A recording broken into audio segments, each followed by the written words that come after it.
Yes, sir. We back. Yes, sir. It's Monday. Y'all already know what it is, bruh. Y'all already know how we coming. You dig what I'm saying? Yeah, bro. I done heard a lot. I done heard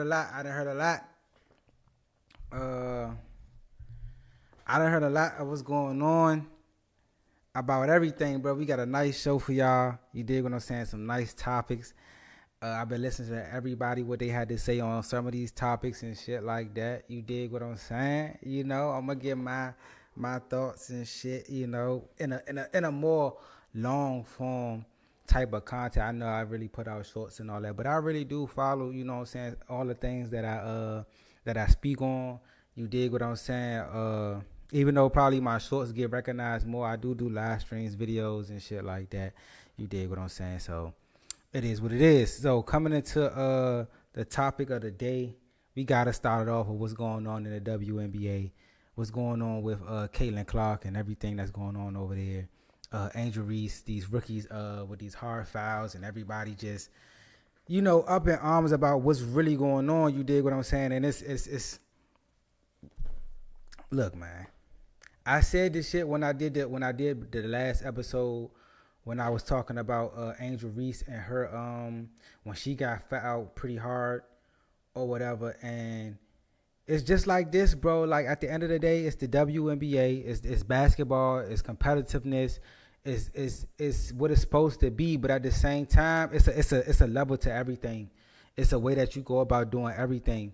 You dig what I'm saying? And I like, yes, it's street ball, it's rec ball. You got whatever league you want to throw out there, you know what I'm saying? It's different levels and shit like that. But one thing always remains the same as, you know what I'm saying, like, it's a way that you go about fouling somebody, bro. That's just what it is. You just don't go out there and you yanking somebody down by the neck, or you cheap shotting them the way as though their back turned to you, so you can't even brace yourself for what's coming. That's how you get injured the most. The shit that you don't see. You dig what I'm saying? Like, that's what causes injury. So if she would have injured her lower back, or, you know what I'm saying, her hip bone or anything like that, she probably felt bad about that shit. You know what I'm saying? Like, at the end of the day, yes, Caitlin Clark, yeah, she gonna bring a lot of things to the table that the WNBA hasn't been bringing to the table from past years and shit like that. You dig what I'm saying? But the question is, so the day is, why are these WNBA players treating these rookies like this, bro? And some people were saying it's rookie hazing. Some people, you know, it's two sides of the fence to this shit. A lot of people were saying it's a welcome to the league type thing. Other people were saying that, hey, they jealous of what she's bringing to the table. They jealous of her celebrity status, her being a rookie and getting all this publicity, when certain females been in the league for years, and, you know what I'm saying, they haven't been getting the recognition that, you know what I'm saying, Caitlin's been getting coming into the league. Now, what we have to, you really have to think about, bro, and what's not being said, or what is being said but it's just being overlooked, you dig what I'm saying, is the team, bro. And I said this shit like before I even listened to anybody else's podcast, before I even, like, I said this shit about this when I seen the Angel Reese foul, when Lisa Thomas fouled her. And that's one thing that's also that you have to that you can't overlook is, at one point we didn't know who these players were, to keep it a bean. Like, we didn't know. Like, the reason how I got back into women's basketball was them. I'm gonna keep it a bean. I really wasn't following the WNBA like that. You know what I'm saying? I didn't know who Asia Wilson was. I didn't know who Jewel was. I didn't know who Kennedy Carter was. I didn't know who Elisa Thomas was. I didn't know these players until Caitlin and Angel Reese and Cardoza and all the players that I did follow in college came to the WNBA. Just keeping it a bean. And I knew that the Lady Aces won the championship last year, but I didn't know the players. You dig what I'm saying? So it's kind of like, I feel like the way Kennedy Carter went about it is the absolute wrong way. But before I get to, like, individual players doing what they did, you got to start with, first of all, and I listened to I just got finished listening to Gil Arena. Kenya Martin is right. You got to first put that shit on Caitlin Clark. Like, you have to, like, at some point, you got to stand up for yourself. At some point, you got to, you know what I'm saying, have some type of edge about you as a player. That's what every player in the NBA, WNBA, NFL, you got there because you had some type of edge to you. You dig what I'm saying? Like, you just ain't get as far as you got being the nice girl, being the nice guy. You feel what I'm saying? You had to have some type of dog in you, some type of fight in you to get to where you was at. So you gotta display that. For sure. I don't know if it's the sponsors. I don't know if it's the endorsements. I don't know what it is, but like, even in college, I feel like you had a little edge to you. You showed it much more in college than you are in Indiana. And I don't know if it's Indiana telling you, you know what I'm saying, you're a rookie, so you got to be this way, or your coach or whatever. But like, at some point, you got to, you know what I'm saying, say fuck that shit and really, really, you know, let that shit out. You got to let that shit out, because it's kind of like they going to keep doing this shit. That's 100%, bro. And that's coming from people that grew up in different neighborhoods and stuff like that. But even if you grew up somewhere totally different from somebody else, the playground's still the playground. You know what I'm saying? The blacktop's still the blacktop. You dig? Like, once you get out there, you can't even really hoop how you want to hoop. You gotta, you know what I'm saying, you might have to do something, not really nothing like fight or anything like that, but you might have to, you know what I'm saying, show somebody, or like D somebody up, or like, you know what I'm saying, play physical with somebody, be like, yeah, he ain't sweet out here, you know what I'm saying, whoop de whoop de whoop. That's how that shit go. You feel me? Like I said, I wasn't mad. I'm not mad at the fouls. Now the Elisa Thomas, that's not a foul. That's something totally different. That's on some WWE type shit. I don't know what the fuck that was. That wasn't basketball. You feel what I'm saying? But like, for it to be, you know what I'm saying, the Caitlin Clark situation, yeah, that, like, once you look at her, okay, we got to get her right, her mind frame. You got to look at coaching too. That your coach has to, like, you got to have that in you already, but your coach also has to instill that you can display that. It's okay to be that dog out there. As a rookie, it doesn't matter what year you're in. You feel what I'm saying? You got to be able to do what you can do. So, you know what I'm saying, it is what it is. But getting to her teammates, though, like, you cannot, bro. You cannot. Hold on. What's up, chat? What's up, chat? What's going on with y'all?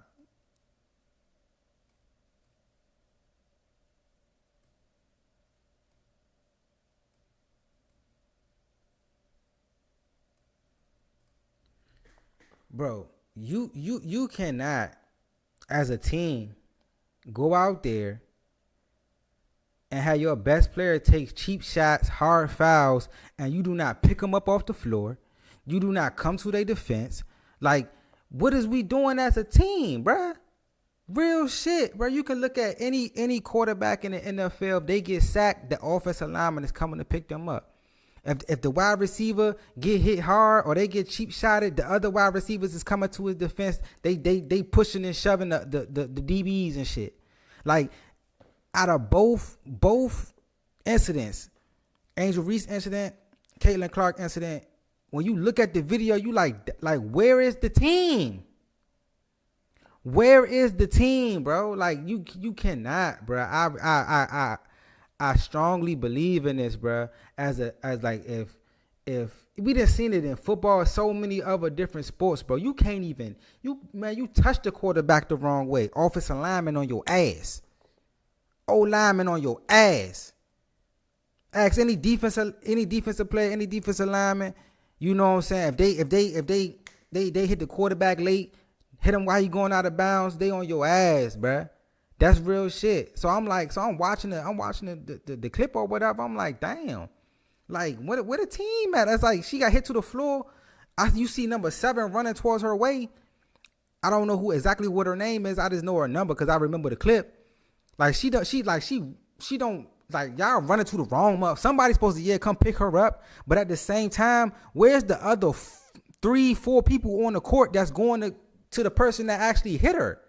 Like, what's going on? Where the team at, bro? Like, why? If I'm on your team and I'm not getting no type of, you know what I'm saying, my teammates stepping up for me, what are we on the team for? What we going to war for? We supposed to be going to war. If one fall, y'all supposed to come pick me up. If one fall, everybody's supposed to shield me so I get my shit together. You feel me? Like, you just don't, you're not seeing that with the Indiana Fever at all. At all. Now to get to my second point within this segment. A lot of people were saying that WNBA players are jealous of, you know what I'm saying, Caitlin Clark, Angel Reese, the celebrity status that they bring to the table and all that, right? Look, and they not taking advantage of, you know what I'm saying, the golden goose, and all this other stuff that you hear, you know what I'm saying, Stephen A saying, that you hear these NBA players is saying and stuff like that. So that's the perspective that we really need to have, because they are players. They've been in the league. They have been, you know what I'm saying, where LeBron came in and he was coming straight out of high school, and you can probably he probably had to go through some resentment. You did what I'm saying, from other players, him being fresh out of high school, being on Sports Illustrated, you know what I'm saying, the chosen one, all this, all that. Man, I've been in the league 3, 4, 5 years, so I understand that part. What everybody's saying, I understand that. But at the same time, it's a different vibe. Like, the league was still the league. NBA was still the NBA. You still had, before LeBron, you had players before him that built up the NBA to the point that where, though, we knew who players were. We knew that what the NBA brand was about, what type of basketball it was. We knew the teams. The NBA been around for almost, what is it, like 100 years, 75 years, something like that? You did what I'm saying? The NBA been around a long time. The WNBA only been around since the 90s, late 2000s. They only been around for about almost 20 to 30 years, compared to a league that's been around for 75, 80 plus years. The NFL been around for 100 years. So the fan base, the fan base has been going through generation through generation through generation. You feel me? The WNBA has never, I ain't gonna say they never had a player like this, because they've had players. They've had talented players, generational players. Candace Parker, Maya Moore, you know what I'm saying? Cheryl Swoops, Reggie Miller's sister. So it's just like, you know what I'm saying? Like, the WNBA has had players talented that come through their league, but nothing like the eyeballs. It hasn't been this way ever, for the simple fact that she's coming in with this social media presence, whatever you want to call it. Like, if it's social media presence, if it's clout, whatever you want to name it, Shawty got it. Shawty been doing that since her Iowa days. It's just the style that she play. Everybody was comparing her to Stephen Curry, to Steph. The way she shoot the ball, the way she handle it, her passing, everything. Of course, that was college. We get it. But my thing, that what I'm getting to is like, she not only brought eyes to herself, but she brought eyes to the WNBA. When they went to Seattle, when they played Seattle, I didn't know who Jewel was. Gave her ass 30. When they played the New York Liberty, I wasn't that invested in Sabrina Ionescu and what's her name? Brittany shit. She played for Connecticut though. She played for UConn. The 1-2 punch they got over there with the New York Liberty. I didn't know about them. I didn't know about no Asia Wilson when they came and dominated Shawty like that, and what they had going on over there. I didn't know none. I didn't know none of them players, bro, at all. So I feel like what's her name? What Kennedy Carter did, she went about it the wrong way. Yeah, we're talking about you, and yeah, we're talking about, but it's in the wrong light. You feel what I'm saying? Like, of course she's not. Yeah, of course Brittany Griner. But the thing was, we knew about Brittany Griner from what she had to go through, going overseas and all that. I'm talking about strictly basketball. If you think about it, we was watching the women's NCAA tournament more than the men's. If y'all think Caitlin a problem, if y'all think Caitlin Clark is a problem, y'all lucky they can't come out after a year. Y'all lucky the females can't come out after their freshman year like the men. Because Juju gonna be a problem when she hit the league. She has the same amount of clout on we know about Juju, we know about Paige Beckers, like we know about these players coming out of college because of what they built in college. So if y'all think that Caitlin was the only one that's gonna come that came out with this type of clout, nah. What's up with everybody in the chat? Nah, it's more than that, bro. It's more than that. And I feel like Juju a way better player than Caitlin. Yeah, Caitlyn can shoot the shit out the ball, but Juju is an all around package. And she going to get three more years in college. And then when she come out, she going to have the same amount of clout that especially if she does well in the NCAA tournament, she going to have the same amount of clout that Caitlyn Clark had. Paige Becker's going to have the same amount of, if she didn't get hurt, she going to have the same amount of clout coming out of college. That's where it's kind of like the last 2 years when we seen Angel Reese versus Caitlyn Clark in the national championship. That's what set it off. Then we seen that this year that just passed, them go through the whole gauntlet, and that's what built up them before they got to the WNBA.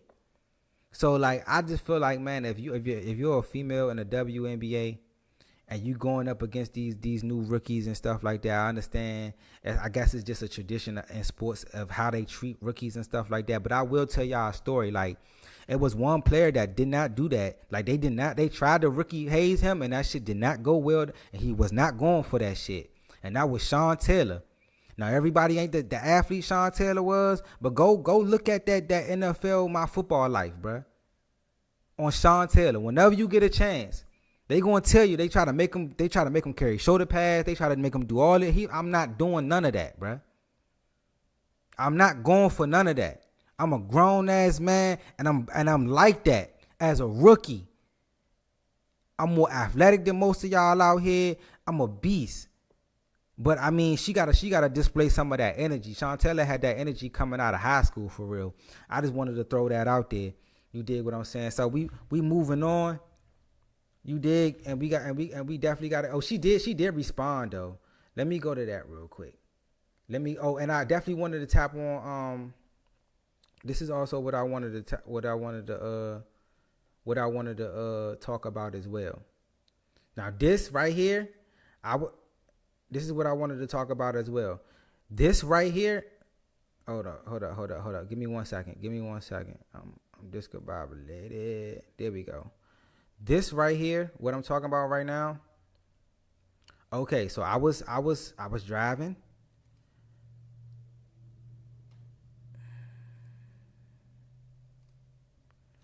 Right? And I was listening to ESPN radio. I was listening to Stephen A. Smith and Monica, aka Eminem, and she kept that shit a bean. She kept that shit I was like, damn.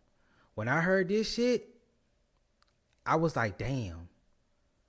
So they talking about the same topic I'm talking about, and Stephen A. came off like, shit, who else don't talk about the WNBA more than us?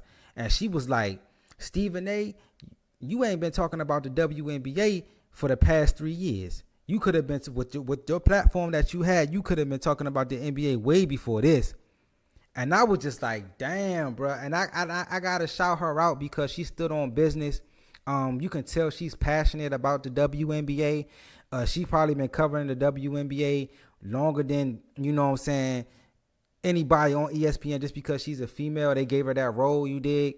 And I definitely wanted to shout her out for doing that. No slight on Stephen A. You know what I'm saying? But it's like, I'm not trying to like show him up or anything like that. When I heard that shit when I was driving, I was just like, yeah, she. You can tell when somebody really, really care about their sport, and you could tell like they probably. And I said that shit like when I make shorts and shit like that, I be wanting to say so much like I'm saying now.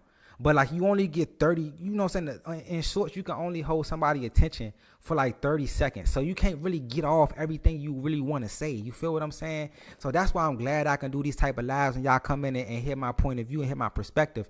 Because I said that shit. It's like you can have a ESPN, a First Take, a Undisputed on FS1, and they'll follow the NBA, right? And you know the NBA got 82 games, some shit like that. They will cover every fucking game LeBron James plays from game 1 to fucking game 82 to the playoffs. They will cover it all. You feel what I'm saying? But they wouldn't cover the W. I haven't heard a segment besides what just happened. If something like this doesn't happen in the NBA to a Caitlyn Clark, they're not talking about, you know what I'm saying, the girl that scored 30-something points. Asia Wilson just had, 30 and 15 not too long ago. I ain't hear a segment on that at all. And she did this shit in like the past 5 games. She had 20 and 10. Some shit she's the first to ever do it in the WNBA.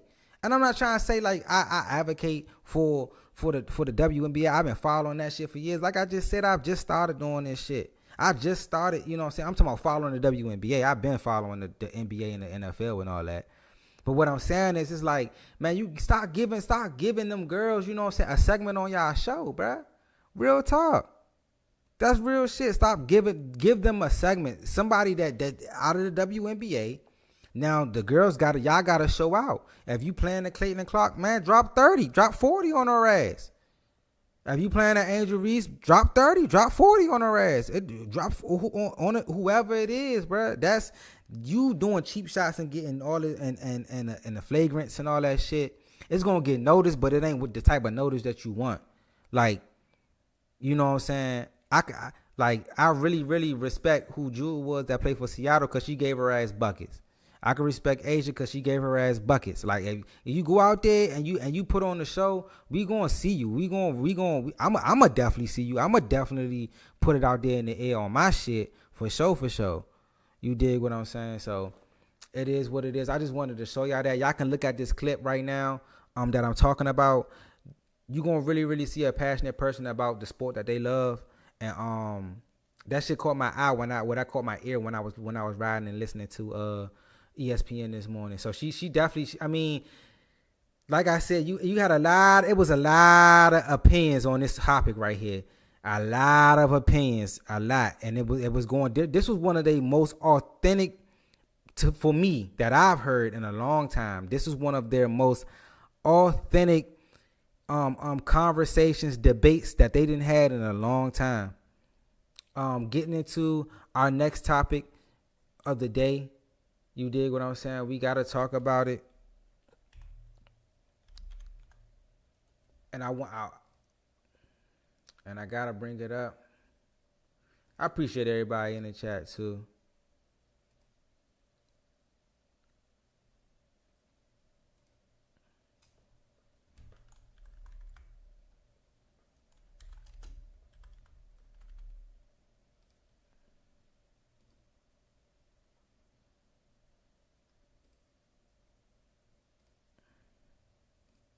Yes, sir. Okay, Jimmy, yes. Why did my OBS disconnect and reconnect? Okay, there you go. There we go. What I didn't like to see was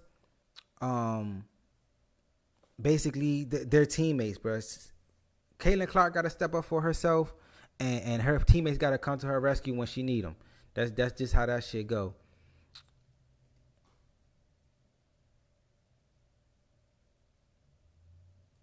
Okay, going into the Justin Jefferson situation, Justin Jefferson definitely just, let me see. Give me 1 second, too. I got to switch this shit over.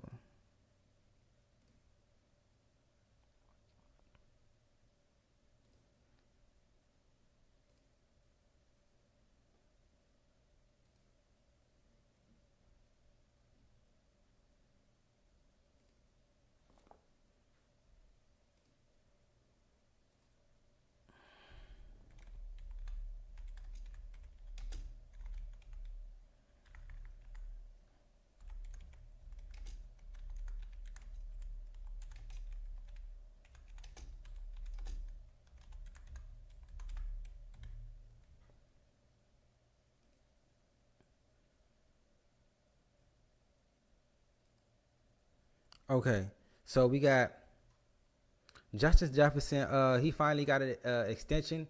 Let's go look at what he got.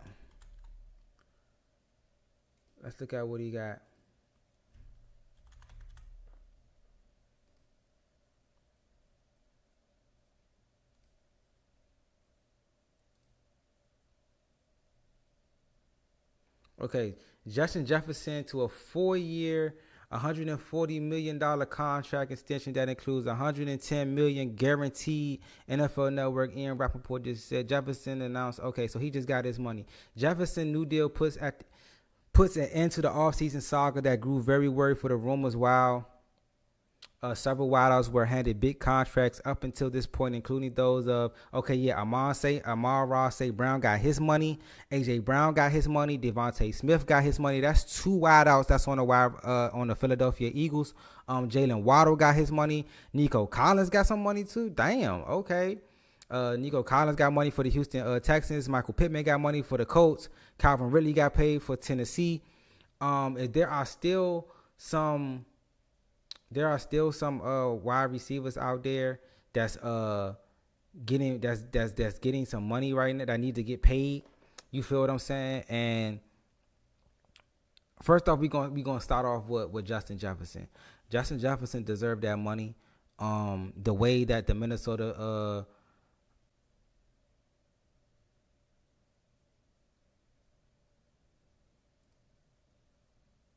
they tripping right now. With with JJ McCarthy, my shit like going up and down. My bad, that shit throwing me off. But like with JJ McCarthy coming in on a rookie deal, this was the best time to play Justin Jefferson. All that money, they probably still need a running back, but they gonna go by probably running back by committee. You dig what I'm saying? The defense is okay, but like. And they got Addison on the other side, so I think he's on his second year. That shit was his rookie year, so he probably still got about 2-3 years before they pay him. So I mean, Justin Jefferson he's a game changer. He gets shit done, bro.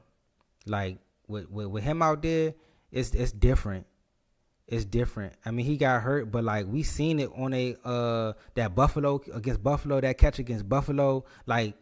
He do shit that, you know what I'm saying, not too many receivers out there can do. But I say that because we are getting to the point now where the NFL, wide receivers in the NFL, their market is starting to skyrocket, bro. It's skyrocketing to the point to where as though, is it worth paying them the money that they're getting? And I'm talking about, I'm not even like, if it's a number one receiver, you definitely pay him. 100% you pay him. But I don't know if like the way Miami the way Miami doing it, I don't know. But it's special about Miami because just hit me out. Stay with me. Hit me out. They just paid they paid Tyreek Hill all that money to get him to Miami, right? They just played Jalen Waddle. You got to keep the 1-2 punch, the speedsters, right? They're not really paying their running back a lot of money.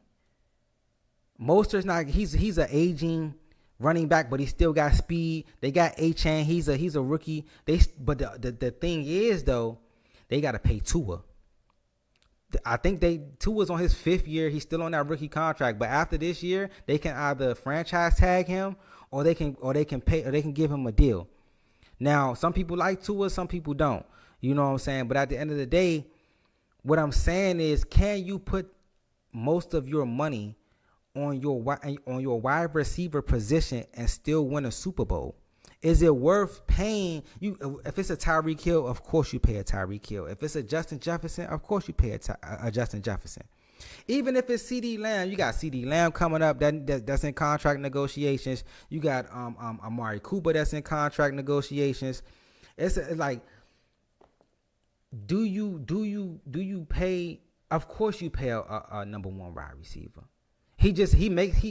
But the thing is, the question is, do you pay him when you know you got a dog at quarterback? Do you pay him if you got a Patrick Mahomes, a CJ Stroud, let's say a young Aaron Rodgers, a Tom Brady, a Joe Burrow? Do you pay the receiver all that money to make him better, or do you pay the quarterback all the money and then you get mediocre receivers? You feel what I'm saying? Because it's a two-way street, and I just feel like, me personally, I don't really think you can do one or the other. In today's league, I don't think you can pay the quarterback, get him mediocre wide receivers, and expect to win a Super Bowl. Like, why is you doing that, bruh? Like, why is you doing that?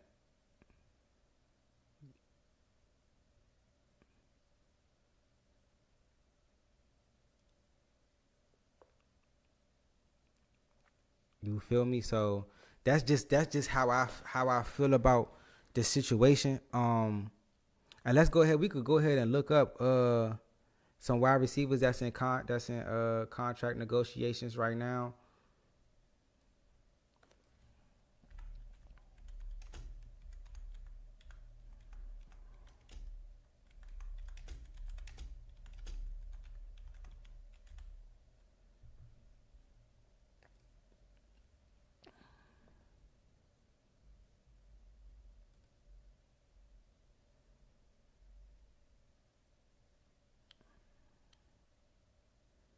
Yeah, right now. I'm trying to see who's up for some contracts.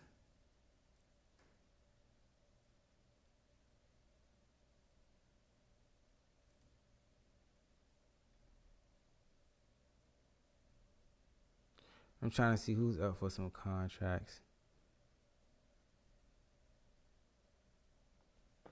Nah, these ain't the ones. DJ Clark.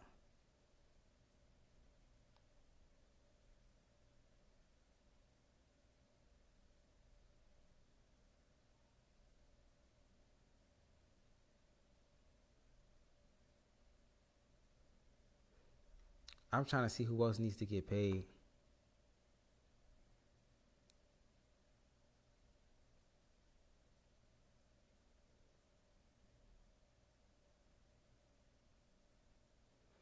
I'm trying to see who else needs to get paid, bro.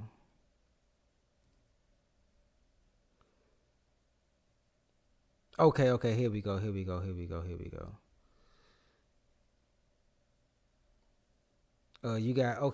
got T Higgins that's looking to get paid. Let me make sure everything running smooth. Okay. So you got T Higgins that's looking to get paid. I think Michael Porter Jr. he already got some money. Mike Evans, they paid him. I don't know about no Kenny Holiday. Marquise, the Chiefs paid him, if I'm not mistaken. Calvin Ridley got his money. Odell, I think, is still on. No, Odell went to Miami. Daryl Mooney, he got paid. Gabe Davis, he got paid. I don't know if Tyler Boyd got paid. I don't know. I think he still might be on the market as well. I think Curtis Samuel get paid? I think he with the Jets, right? Or something like that. Did he go to the Jets? I don't know. You got DJ Clark that's in Michael Thomas. I think Michael Thomas is still out there as a free agent as well.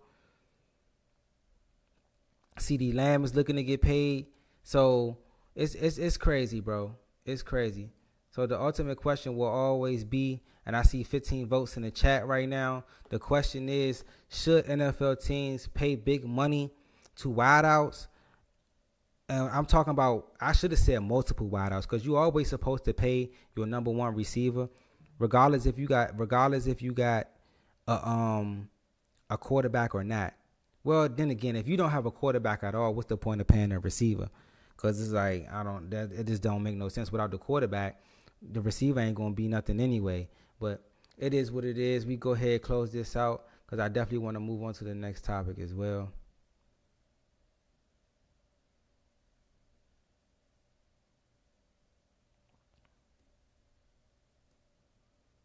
You dig what I'm saying? I definitely. What's the results on that? I can't even see the poll results. This shit tripping. They won't even show me the poll results. That's crazy. That's fucking crazy. Somebody fucking with my shit. But anyway, fuck it. We show moves on.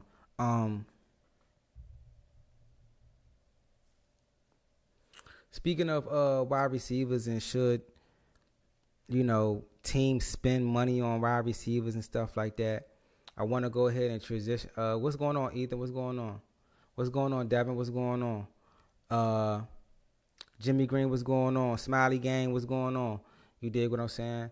Uh, I definitely want to talk about the Dallas Cowboys and the contract negotiations they got going on right now. It's looking real not bad, but it's kind of like it's been a lot been saying, bro. Like people been talking about the Jets lately, Dallas, like real shit. And even if the Chargers might be alright because you say boat up, but like just speaking on the Dallas Cowboys situation, you got CeeDee Lamb in the contract negotiations. He's expected to get paid because the Justin Jefferson put everybody that hasn't got paid yet as a wideout. They looked at that Justin Jefferson contract. So now you got CeeDee Lamb. Should he get what 140 million guarantee? I mean 140 million contract, 110 guaranteed. I mean, last year he was one of, or not, if not the best wide receiver in the NFL. So I would definitely, he definitely deserves his money. Michael Parsons, he's not coming to a volunteer workouts or OTAs, whatever you call them. He's gonna want his money. Dak Prescott is under a contract on his last year of his old contract, so he's expecting probably a new contract. But if I was them, like, who do you pay? You can only probably play 2 out of the 3. I would definitely play CD and Micah. That's just me. And why I say that is like, and then, but the thing is, Dak Prescott. I can't even talk, bro. What the fuck going on with me? Dak Prescott. Dak Prescott has them under his thumb for the simple fact that he has a no trade clause in his contract. He's on his last year of his contract. He didn't already got so much money out of the Cowboys. He like just a few days ago, a week ago, he came out in a press conference and said he don't play for money. That was just a lie. That was crazy. Everybody in the NFL playing for money. These is grown men with families and shit, nigga. I need my dough cheese, nigga, early. Let me get that. Let me get that. But he hasn't produced to what his contracts have been, to be honest. He hasn't produced for that. You know what I'm saying? Getting bounced out of the first round to the youngest team in the NFL is crazy. It's crazy. You feel me? Dak is, I mean, you can't really say he's mid for the simple fact that he has led the league in touchdown passes. He has led the league in passing yards. He has been an MVP candidate. It just hasn't led to winning in the postseason. He has all the accolades in the regular season and all that, but that doesn't get you to Canton. That doesn't change your legacy. You feel what I'm saying? Dan Fouts was a great regular season quarterback. Shit, Dan Marino was a great regular season quarterback. Like, who else was a regular season quarterback that didn't win shit? Like, Warren Moon, hard to say, you know what I'm saying, was a great regular season quarterback. That didn't, you know what I'm saying? So you got people out there that then, you know what I'm saying, put up numbers, but like at the end of the day, winning trumps all that shit. Winning really trumps all that shit. And I would look at it like this, if I'm Jerry Jones. Is there somebody in the draft that's coming up that you can look at and be like, okay, I can, if I pay CD and I pay Micah and I go get some other parts in the next 2 drafts or in the next draft. So when I get my quarterback, I have all this talent around him, just like how you seen Chicago did. Just like you seen Houston was a we didn't really know. But you can tell by looking at Chicago, they're following the San Francisco blueprint. If anybody that knows football, been paying attention to football, that really, really know what's going on when it comes down to the depth charts and management and how you build a team and this and all that type of shit, it's only 2 ways. It's either you have a like that ass quarterback, a Hall of Fame quarterback, or you have but you have a quarterback that, how can I say it? A game manager, as you would say, with all this talent around him. A la Brock Purdy, but Brock he's raised his game from what we seen last year in the playoffs. But there's only really 2 ways to do that, and that's what Chicago was doing. Chicago Bears, they got all this talent around Caleb Williams, coming straight out the draft. That's if you're going to sign CeeDee Lamb, if you're going to sign Michael Parsons, You got Shedeur Sanders coming out next year. You got the Texas quarterback coming out next year. We don't know what the Manning kid if he gonna come out or not. You got, is there a quarterback that you're looking at that's in the draft that you might have to give up a first round or a second or 2 first round picks to jump up, grab him? You have CeeDee Lamb. You probably get you another receiver somewhere. You build up the team. So when you get your young rookie quarterback on that rookie deal, that's when you take off. If you're done with Dak. If you're not done with Dak and you think that he can still get you to the promised land, you pay him. He gonna be the highest paid quarterback ever type shit, because he gonna want more money than Kirk. He gonna want more money than Kirk Cousins for sure. Because Kirk Cousins resume don't damn sure don't look like no Dak Prescott. He got all that money. You feel me? So like, if you ready to spend that money on Dak, I don't know if you're gonna have enough money to give the if you give Dak the money, you gotta give CD the money. So if you're gonna give them two the money, you not paying Micah is stupid. Like that's the thing about it. Man, they in a position to where as though it's kind of like they're on the precipice of a rebuild. They are on the precipice of a rebuild if they do not go about this situation the right way. And that's all I really got to say about that situation. I don't think they're going to make the playoffs. That's just me personally, because I mean, they lost a lot, bruh. They lost the running back. They lost 3 pieces on the offensive line. They lost some pieces on the defense. Some of their defensive line, middle linebackers and shit like that. They couldn't stop the run last year, so they didn't really have a good offseason in the free agency market. They kind of had a subpar draft. You know, Philly made moves. You gotta worry about your division first. Philly made moves in the draft and in free agency. They killed y'all in both offseason acquisitions. You know what I'm saying? Like acquirees, excuse me. So it's just like, me personally, why would you overpay a quarterback, you know what I'm saying, when you're not even going to win your division in the first place? That's just me. That's the smart way to go about it. That's just my opinion. That's my perspective on how I see the Dallas Cowboys. I also want to talk about Aaron Rodgers in the New York Jets. I heard people was talking about him, and he had I think he had like an interview, a press conference, and everybody been talking about Nathaniel Hackett since he lost the Denver Broncos job and how awful that went. And then going from the Broncos to the New York Jets, that first season under the New York Jets, Aaron Rodgers gets hurt in 4 plays. Zach Wilson comes in. That's a disaster as well. But we've been on the Nathaniel Hackett trash bandwagon since he was with the Denver Broncos, since the first game when he had Russell Wilson and all that, and the field goal and the decisions and the you know, saying the time management, clock management and shit like that. Like, people were saying that he wasn't a head coach in the NFL. He wasn't worthy of being a head coach in the NFL.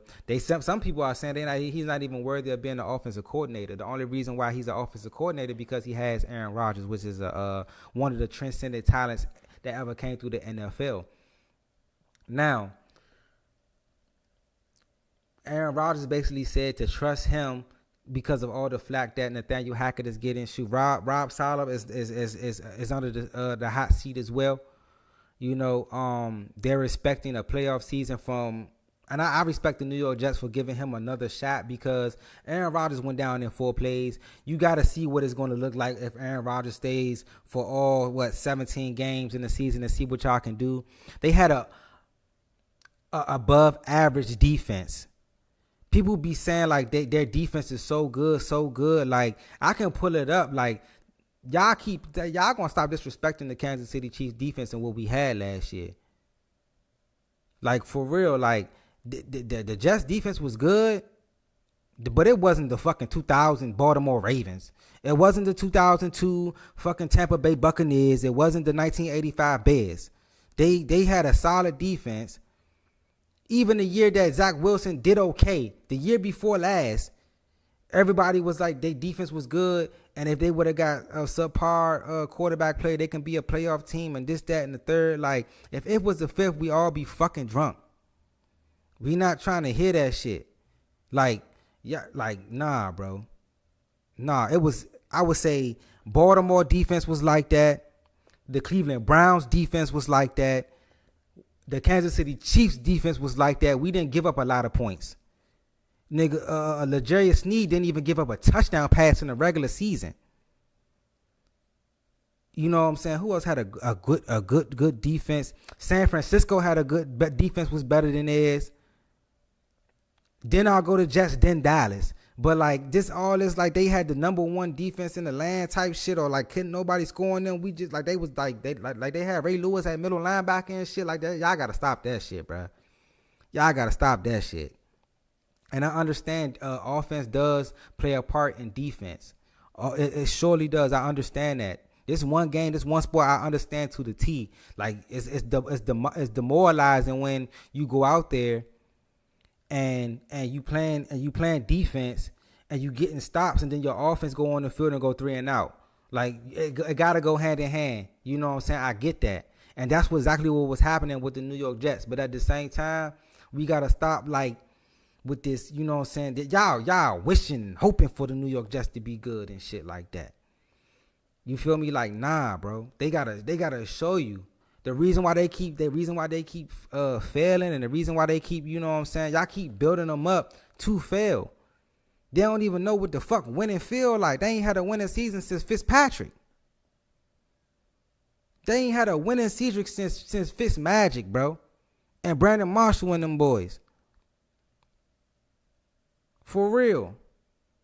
Or was it Mark Sanchez when they went to back-to-back AFC championship games? That's the defense. That was the defense. That Rex Ryan defense. When you got Reeves Island and Cromartie on each side with that front line. That was with Bart Scott and them boys. That was the defense. You feel me? So no, I don't trust A-Rod. I wouldn't trust Aaron Rodgers. I wouldn't trust the New York Jets. I wouldn't trust nothing coming out of that organization till you show me. I'm not trusting anything that isn't proven in the NFL.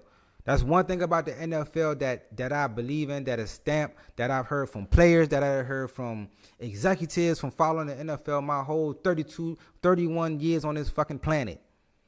It's a prove-it league. It is a proven league. If you're not proven, if you haven't done shit on a consistent basis in the NFL, I don't believe it till I see it. Period. That's just how that shit go. You not with Green Bay no more. You not. You with the Jets now. You seen what happened when Brett Favre went from the Green Bay Packers to the New York Jets. That shit was horrible. He ain't get his shit back till he went to Minnesota. You feel me? He ain't get his swag back till he went back to Minnesota, man. So no, I don't. That's just, y'all gotta stop. Y'all keep trying to build up the Jets and shit. Let them boys play. We gonna see what they be like. If they really that, they gonna show it. If they really that, they gonna show it, bro. Next up we got is I've been wanting to get on this topic too, as well.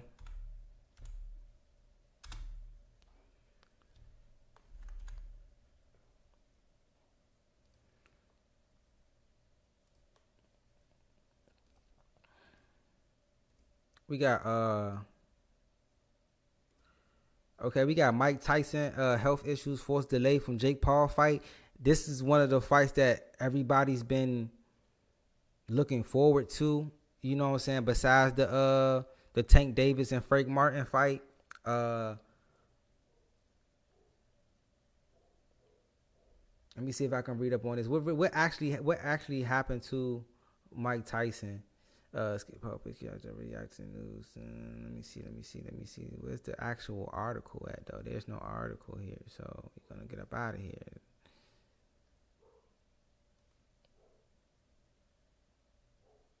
Mike Tyson and Jake Paul were set to face each other in Arlington on June 20th, but due to a nuclear flare up, Tyson is sitting this one out for now. That's all we get. That's all we got. Like that's all you know.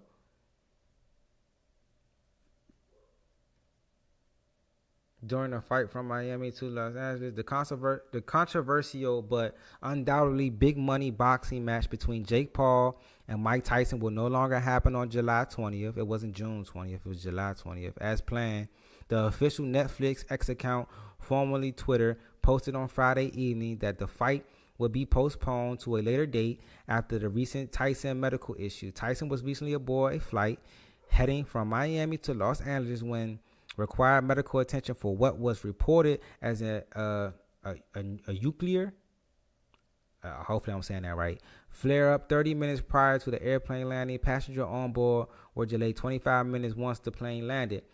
While Tyson claimed to be feeling 100%, even though I don't need to be to beat Jake Paul, it turns out the medical issue was enough to force the fight to be postponed to a later date. Everybody was excited about this fight. Everybody wanted to see this fight, whether it was because of Jake Paul, if you're on the Jake Paul side, whether it was for Mike Tyson, everybody's a Mike Tyson fan. Mike Tyson can be 80 years old and he say he gonna fight somebody, we gonna watch. It is what it is. I know the younger generation might not get that. You know what I'm saying? You might have to go stomach it. Okay, I appreciate that, Ralph. I appreciate that. I didn't know if it was like what it actually was. You know what I'm saying? I was hoping it wasn't like nothing like cancer or anything like that. Thank God. So I'm glad it is probably something with the stomach or But I think Mike Tyson has said a couple things at the face off, and Mike Tyson gonna say some weird shit, bro. Like that's just who he is. He been doing that shit since he been boxing. I'ma eat your kids. He done bit off Holyfield ear. Like if you don't know the essence of Mike Tyson and what he come with some weird shit, bro. He a weird nigga, but at the same time, we know, bro. Niggas don't. Back in the day when I used to hear the stories before I started watching like the YouTube videos and the documentaries on Mike Tyson and all that, like my father or like people just used to tell me like they would actually like get ready for the fight, and first round is the fill out round and all. Man, that shit wasn't like that with Tyson. Nigga, if you wasn't ready by round one, I'm talking about popcorn, food, everything. Like you gotta be locked in. He knocking a nigga out, and by round two, you done missed the whole fight, and you paid pay-per-view and all that mad as shit. Like y'all gotta put some more respect on Mike Tyson's name, bro. That's real shit. I understand. Like it is what it is. You know what I'm saying? He's 60 years old, and some people might not want to see that. Some people might want to see actual, boxing with fighters that's in shape and all that. I get all that, bro. We got Tank and Frank Martin coming up real soon. We gonna get that. But on the side, I mean, it's cool. Jake Paul, the stigma around him is that all he doing is fighting old boxers, old UFC fighters and shit like that. He's not, I don't really think still till this day people are giving Jake Paul his credit as a boxer. He won't get it until he starts fighting boxers his age, boxers of today. That's what you're gonna have to do, dog. If you want to be considered as a true boxer, a true competitor, a true fighter, a true gladiator, because them boxers, UFC fighters, they gladiators, bro. They putting their body on their line. Half of it, sometimes it might even be your life. That's real shit. Especially in that UFC. Niggas could die in that motherfucker for real. You feel me? So, if you Jake Paul, bro, like, I don't know. It's definitely a money grab fighting Mike Tyson. For sure. You in it, Mike Tyson, that shit gonna sell. That shit gonna do numbers. Y'all gonna make some money. But if you really, really, truly about becoming a true boxer, then you're going to have to fight some boxers of today. You're going to have to get in the ring with some of these boxers that's real life doing this shit on a professional level. They names is out there. Whoever, if you got to go up the ranks, however you want to do it. But that's how it's got to be done, bro. That's just how it got to be. You feel me? And speaking of boxing, we got to transition to this will be the last segment of the day. We got to transition to, that boy Wilder, bro. We got to transition to. We got to talk about it, bro. We got to talk about it.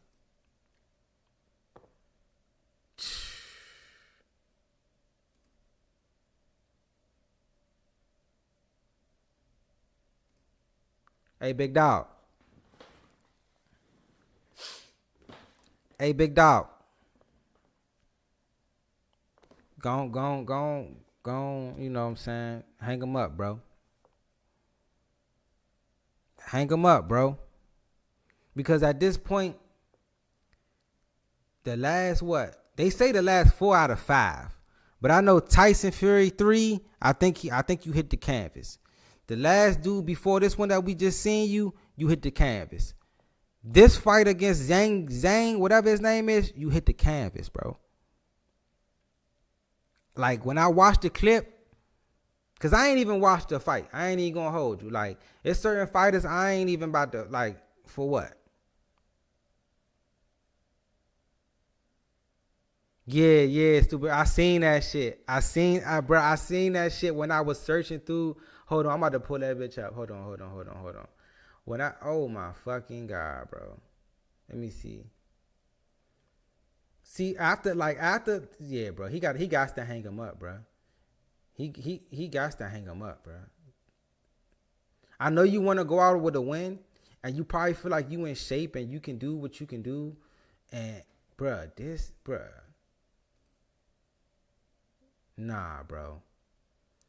Nah, bro. Look how they got come on, bro. Look how they got him, cuz. Look how they got him. They say you been knocked out the last 4 of your 5 fights. Enough is enough, dog. I didn't even know who Zhang was. I just knew you was like, even the fight before him, I thought you was going to win, but everybody was in the comments was like, oh, nah, bruh, get busy. I'm like, I didn't know who he was. Cool. I'm like, I know for damn sure he ain't about to lose to no nigga named Zhang. Nah, I don't really think they took you. I mean, I know Fury just lost not too while ago. Now Fury was on the ropes. Like, what? Now you got to think about it. Which one would you rather be?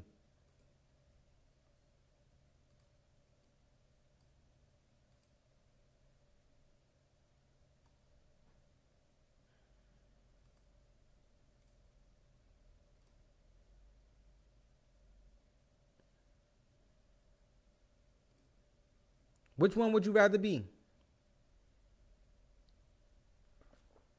Yeah, he ain't got to know who I am. I don't really give a fuck if he did or not. But I know who he is.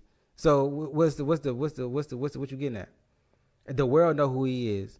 The world know you laying down like this too. The fuck is you talking about? You play you play sports, football, basketball, boxing, whatever sports you do on a professional level, it will be scrutinized. It will be looked upon. It will be talked about. So if you don't want to be talked about playing sports, then professional sports ain't for you. Regardless if it's coming from a fan, if it's coming from somebody that used to play your sport, somebody that's covering your sport, somebody that's a reporter, somebody that's an analyst, it don't matter. It's going to get talked about regardless. So if it's little old me or fucking ESPN, it's going to get talked about regardless. That's just a fact. That's a fact. I mean, my suggestion would be like, just, I don't know. Niggas don't like to retire losing 4 or 5 of their fights, and the thing that we remember about you is you've been knocked out like this every fucking time. The Tyson Fury and him 3, he was like this. The last 2 fights, he was like this. Like at some point, bro, like I don't know why that you took your like you started talking to the ref and then you turned your head like he was going like just wait for you to get your shit together. Nah, bro. The niggas don't like we boxing. They tell you when they dapping you up, bro, protect yourself at all times, bro. It is not the ref job to protect you, to stop the fight or do anything like that, bro. He's supposed to break y'all up. That's it. Get back to it. You stopped and talked to the ref in the middle of whatever the fuck you was talking about. You ain't fighting him. You tripping. If anybody that I'm not saying I wanted him to lose, but that's why I'm saying it like this, bro. If I really wanted to lose and I ain't fuck with the nigga, I'd be trying to make fun of him and doing all that big goofy ass shit. I'm probably telling him shit that his own corner was telling him after the fight. Like, damn, bro, like why is your attention on this when you got a nigga that's trying to take your head off? That literally took your head off. I'm not saying nothing that somebody that actually cared about him is saying, bro. That's facts. That's facts, bro. And you came out there with the colors on. You know that's for the people. You came out there with the colors on like you were supposed to put in work, dog. You've been disappointed. You've been disappointing for your past 4 fights. Your past 4 fights that people are not even like tuning in. Like people used to tune in for a Deontay Wilder fight. Like people was watching. People was like, yeah, I got to go see him fight, bro. Because he was, you know, anything could happen. He going to knock a nigga out, da-da-da-da-da-da. Now it's like I don't even want to watch that because I know he gonna get knocked out or it's gonna end or he gonna lose by somebody gonna try to outbox him or what. These past couple fights you've been getting your ass knocked out, but the strat was to outbox you at first because they were scared of your punching power. Now it's like you hitting the canvas. It's like what the fuck, bro? Like I would rather him all how I really truly feel. I will. Like, I already know the competitiveness and the egos that niggas be having, bro. And I respect it because 9 times out of 10, you going to probably keep fighting until you win and then you going to retire. Don't nobody want to go out losing 4 out of their 5 and retire and say, I don't want to box no more. That the competitor and you are just not going to allow you to do that. You feel me? So, me personally, I would hang him up. But, you know, shit, if you got to fight a nigga again, get a cheap one, then be like, I'm done. I had my little dub and I'm good. Then I'll respect that too. You feel me? But at the same time, like, dog, this shit is embarrassing, dog. That shit is embarrassing, Holmes. No question. No question, bro. God damn. Chinese powerhouse Zhang scored an empathetic 5th-round TKO over Deontay Wilder and may have closed the lid on a former WBC heavyweight champion's career at the Kingdom Arena. I'm saying the same shit they saying. This might have been his last fight, bruh. He don't look himself, bruh. You don't look hungry no more. You don't look like you're the aggressor. Like, who, like, nah, bro. Nah, that's you, nah, bro. This ain't it. You better than this. Damn, cuz.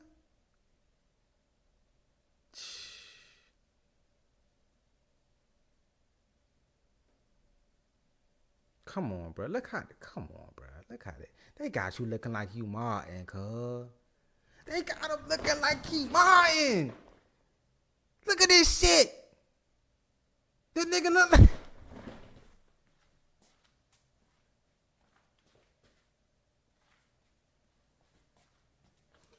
Hey, dog. Say the nigga don't look like... Bruh. Say the nigga don't look like Martin on that one episode, bruh. Say he don't look like Martin on the one episode. Where Hitman Hearns knocked his ass out and bubbled his ass up like he got stung by 1,000,000 bees. Tell me, look at Gina on the ropes and shit. Gina, come on, bruh.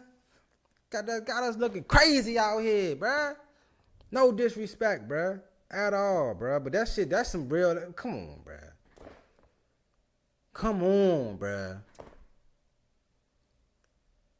You can't go out like this, bruh.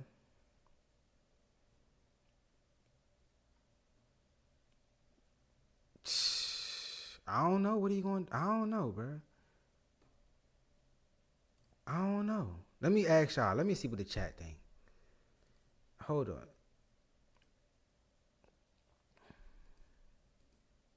I can't even put up a poll, bruh. The fuck?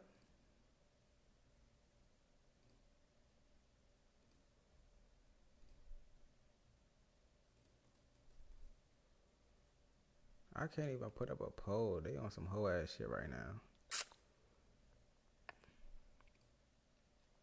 I don't know. I can't even put up a poll. But yeah, that's you know what I'm saying. Oh, one more. Okay. Let me see what we was on, bro.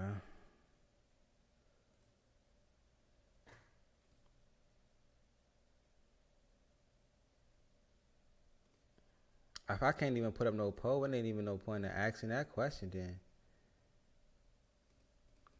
let me refresh that bitch. Then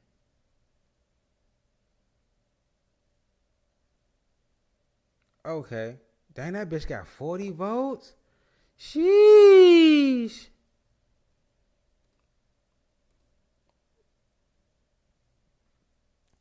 Okay, shit, NFL teams. Okay. 55% say yes, 44% say no. On the votes, that's tough. Let me ask this question.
I bet that. Let me ask y'all this real quick before we get up out of here. And this is something that I really want to know. Who should win? Who needs the NBA championship the most to solidify their legacy in the NBA? You know what I'm saying? Who needs this NBA championship the most?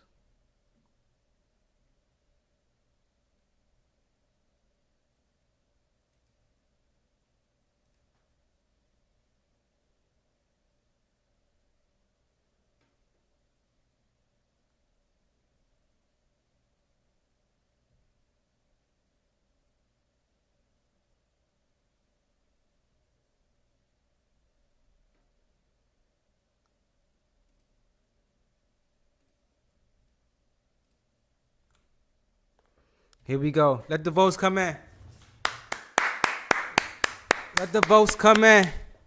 Here we go. Who needs this NBA championship the most to define a legacy?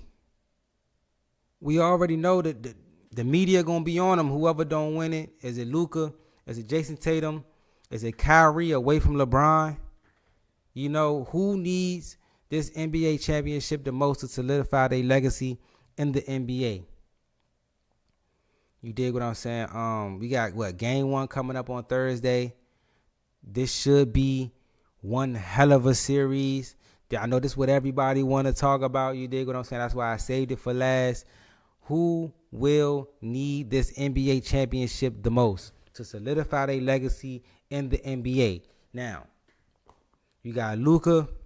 He's young, 25 years old, probably, if not the best scorer in the game right now. He has the second best NBA run in NBA history behind Michael Jordan. Then you got Jason Tatum, 6'9", athletic, been to 4 or 5 Eastern Conference championships, 2 finals.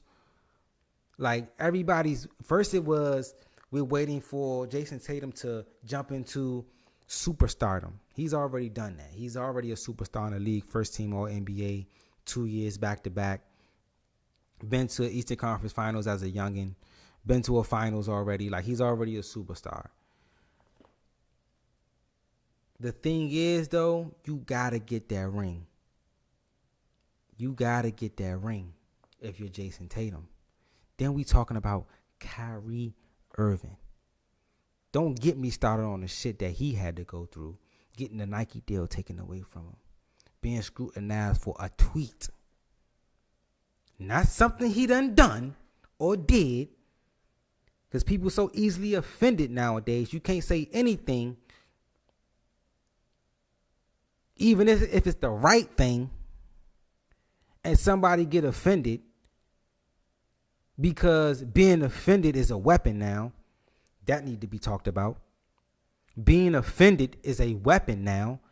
It's not even you can be totally in the wrong, but I feel offended, so I'm in the right. What he had to go through from when he okay, so from Boston to Brooklyn, I put on him. Only thing I won't put on him was the vaccine and even the tweet. Because if you really look at the tweet, like I didn't understand why I did what it did. Maybe so. I wasn't really that much in tune with it. Like I just felt like he just said some shit about a movie, but other people took it as, you know what I'm saying, anti-Semitic or whatever you call this shit. That was my first time even hearing that word. To be honest, I'm being completely honest. That was my first time ever hearing somebody being called that. I didn't even know what the fuck that was. I thought he was just speaking on a movie. I thought like some Roots type shit. I don't fucking know. Same type shit Kanye might speak on, like, I don't think we were slaves type shit. Or some shit like that, bro. I thought it was some shit like that wasn't going to really, you know, do what it did. But it was so egregious that they took his Nike deal away from him. They teams didn't want nothing to do with him. This, that, and the third. Then the vaccine came around. People was wanting him to get the vaccine so he can play, so they can make the playoffs and all. This is around the same time Kevin Durant was on the Brooklyn Nets. Kevin Durant, my favorite player. I was covering the Brooklyn Nets. Everything that the Brooklyn Nets was doing, every KD game, all that, I was covering that shit. Now, one time did I ever make a video like, oh, Kyrie need to play? Nah, it'd be nice to have him with Kyrie. If he plays, we gonna do ... But like, if a nigga don't want to take a vaccine, he don't want to take the vaccine. At some point, I was like that at first. My mom made me take the vaccine, bro. Real shit. I call her up, ask her right now. Like she the one. She said, Ronald, go get the vaccine. I'm like, man, I don't know what that is. I ain't trying to take that. But since it's, you know how sons is, man. When your mother get to begging you and shit like that, like, please take it for me, you fuck it. I gotta take it for my dudes. You feel what I'm saying? So making it full circle and coming back around to you getting to Dallas, and the first year it didn't really look like it was gonna work, bro. Remember, like the fourth quarter. Remember last year in the fourth quarter, they passing the ball back and forth. Like it's like 20 seconds left on the clock. Now you get it. Now you get it. Now you get it. Now you get it. They didn't know how to close. They didn't know who was the actual closer. Luka Doncic was feeling some type of way about Kyrie being on that team when he first got there. You can't tell me that he didn't, because we knew Kyrie for being a closer from his Cleveland days. He is a closer. That's what he do. That Kobe mentality, that mama mentality is in his blood. For sure. That's his favorite player. 100%. So going from that to now, the team gelling, them making the moves they made in the offseason, him being away from LeBron and getting back to the finals, him being the veteran of this team, what he was supposed to be for Boston, what he was supposed to be for Brooklyn, and getting back to the finals on his own merit.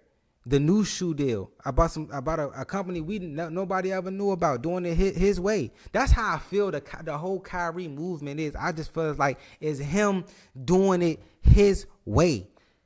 I got my own brand that I like. I'm on a team that I want to be on. I'm playing the role that I want to play on the team. You feel what I'm saying? I'm with another superstar, and we can play together just like me and Bron played. You feel me? Because at first, when he first left to go to Boston, it was, I want to be the number one option. I want to be the leader that takes us to the finals.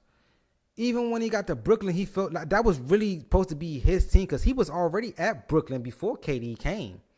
You got to remember that. Like, Kyrie had already signed to Brooklyn. He got KD there. You feel what I'm saying? So it's kind of like it was really supposed to be his team. When he got to the Mavs, he kind of like changed his mindset. Like, all right, this Luka team, dog. Luka the best player. I'm coming in. I'm going to be what I was for him, what I was for LeBron. You feel me? And then I heard a conversation. They was like, I really don't look at Kyrie as a Robin. I know he hasn't been a good Batman. He hasn't been a good leader, a number one, but he's really a number one option. Like young Kyrie before Bron got there in Cleveland, even though they wasn't winning, like he was a killer. Like he was man, what? Stop playing. Robin who? Second to who? I get buckets. I just you know what I'm saying? I can't affect the game like a LeBron can. Because he does so much, because it's his body stature. I can rebound, I can pass, I can make shots. Luka can do the same thing because of his stature. I can rebound, I can assist, I can make shots. Kyrie Moore, he's a pure scorer. Pure scorer. You feel what I'm saying? Yes, he can get people involved. For sure, he can go get you like a couple assists, this, that, and the third. You dig what I'm saying? But he's a pure scorer. That's Uncle Drew. That's what, man, stop playing, man. Stop. I don't even call him Robin, bro. Call him Batman Beyond. Call him motherfucking, like I'm a Batman, but I'm in my own version of this shit. You feel me? Like I'm Terry McGinnis. I'm like Bruce then retired. Yeah, he out of there. I'm him. Bruce is in the motherfucking seat on the motherfucking earpiece now. I run this shit out here. I run Gotham. That's how I feel about Kyrie Irving. Like he's Batman Beyond type shit. Like he's his own entity of Batman. Luka could be Batman. He Bruce Wayne. He run that shit. But like we in two totally different universes with this motherfucker. I just can't bring myself to really see, you know what I'm saying, Kyrie as a Robin, even though some people might. You dig what I'm saying? So I say all that to say this, man. Who needs this NBA championship the most? Is it Luka Doncic to solidify himself as the new face of the NBA? I know a lot of people want Anthony Edwards to be that. That was a dope ass commercial too, Ant. Dope ass commercial. You living up to them, like it was like that Anthony Edwards commercial was like I don't want to say it, but I want to say it. You feel what I'm saying? I want to say it, but I don't want to say it. And it's Adidas though, bruh. I just feel like you more of a Nike nigga. I ain't even gonna hold you, bruh. I ain't gonna hold you. No shame to Adidas, bruh. Because Adidas got some, like, even when Kobe was with Adidas, the Crazy Eights was crazy. I think KG was with them for a little bit. The T-Max at one point. You know what I'm saying? Like, Adidas had this little run. But, like, you just, to me, you more of a Nike. Like, Nike just feel right. But, like, they got some, the AE1s is tough, though. They tough. But that commercial was like that. I'm not going to lie. That commercial was fire. So, you know what I'm saying? Luka, NBA championship the most, to solidify himself as the best player in the league, to be the face of the league, to be, you know what I'm saying? Because you got to say that now, bro. They already went toe-to-toe in the Western Conference Championship. He came out on top. If Luka start doing fucking, because he with Jordan, if I'm not mistaken. Luka with Jordan. If he start doing commercials and all, like I'm telling you, bro, If he win this championship, Luka gonna go on a campaign. They gonna market the shit out of Luka Doncic. You better know how to act. You better know how to speak some good ass English. You better, man, what? Come on, bruh. Come on. I know everybody want Ant to be that, and I do too, cause he do give off Jordan. He give off Jordan vibes. I'm not gonna lie. That commercial, it was like, I thought we was watching like when Mike was making his first little commercials and shit like that, and I wasn't even thought of then. You feel me? I wasn't even thought of around that time, but like just seeing them now and then seeing that, like, ooh, you gotta show up. But it's gonna get tougher. You got a lot of people coming back. Then you got Jason Tatum. So I say this, man. We got 20 votes in. The poll been up for 12 minutes. If you're in the chat, make sure you like the stream, bro. Like the stream. Subscribe to the channel. Yes, that's 4. I need poll answers. Make sure you like the stream. Got it? When you tap in, when you come in, it don't cost you nothing to hit the like button. And I'm gonna say that one more time. It don't cost you nothing to hit the like button. Hit the poll. Who needs to win the NBA championship the most? Let's get to it, man. Let's get to it.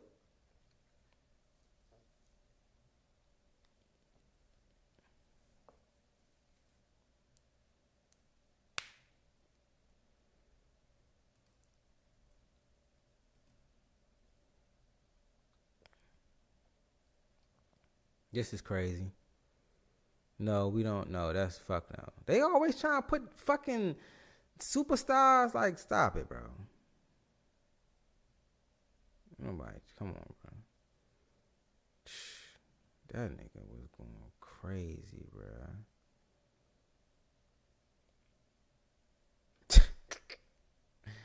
Hey, we're going crazy.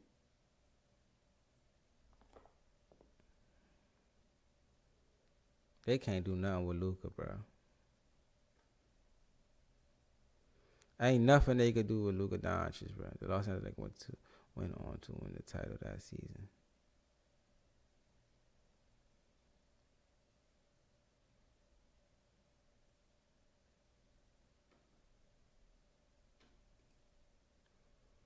That's crazy. What we gonna do? That's crazy.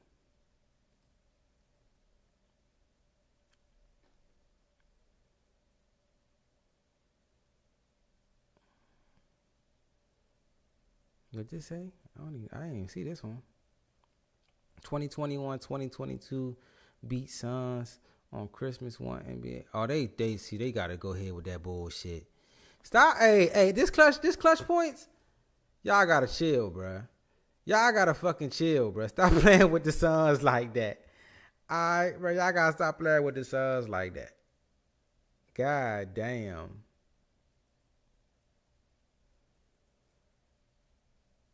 Yeah, Jason Kidd, boy. Jason Kidd been coaching his ass off. That's the X factor. That's the real X factor, though. Let's bring it in. Yeah! Uh-huh. That's the real X factor right there. J Kidd. For sure. We gonna go ahead and see what these votes looking like.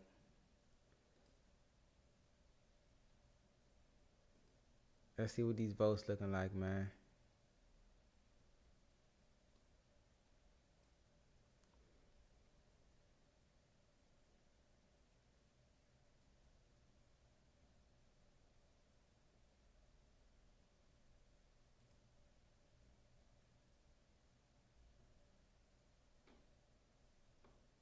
Ooh. What the? Let's see what this shit looking like. Hold up. We might have to leave this shit up. Hold up. I need to see this. I